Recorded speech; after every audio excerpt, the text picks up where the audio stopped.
বেহালার শখের বাজারে রবিবার সন্ধ্যায় পরিস্থিতি উত্তপ্ত হয়ে উঠল। বিজেপি তৃণমূলের মুখোমুখি সংঘর্ষে ধুন্ধুমার পরিস্থিতি।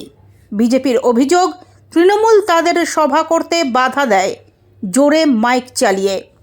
পতাকা লাগায় তৃণমূলের কর্মীরা বিজেপির সভাস্থলে। এতে উত্তপ্ত পরিস্থিতি তৈরি হয়। তারপর বিজেপি কর্মীরা তৃণমূলের সুদীপ পল্লের একটি অনুষ্ঠানে গিয়ে ভাঙচুর করে।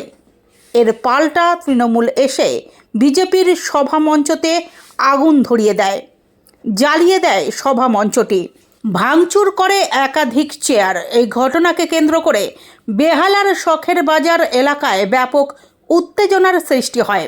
দুই পক্ষকে সরিয়ে মাঝে কলকাতা পুলিশ ব্যারিকেড করে দাঁড়িয়ে যায়।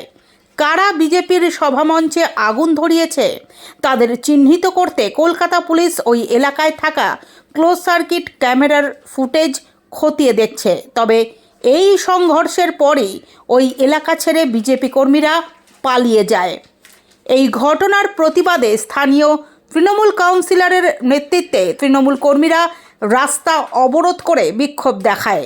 বিজেপির পক্ষ থেকে অভিযোগ করা হয়, তাদের কর্মীদের লাঠি বাঁশ নিয়ে তাড়া করে তৃণমূল কর্মীরা ওই এলাকা ছাড়া করে। এই গোলমাল এবং অগ্নিকাণ্ডের ঘটনার দরুন বেশ কিছুক্ষণ বেহালা শখের বাজার এলাকায় স্বাভাবিক যান চলাচল বন্ধ থাকে। মঞ্চের আগুন নিভিয়ে তারপর ওই এলাকায় যান চলাচল ফের চালু করার চেষ্টা চালায় কলকাতা পুলিশ।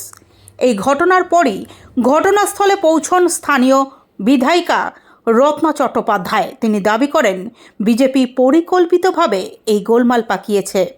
মমতা বন্দ্যোপাধ্যায় তৃণমূল কংগ্রেসের মাথার ওপর আছেন। সমস্ত রকম প্রতিহিংসাকে প্রতিহত করবে তৃণমূল কর্মীরা এই হামলার ঘটনার পর দীর্ঘক্ষণ ডায়মন্ড হারবার রোড অবরোধ করে।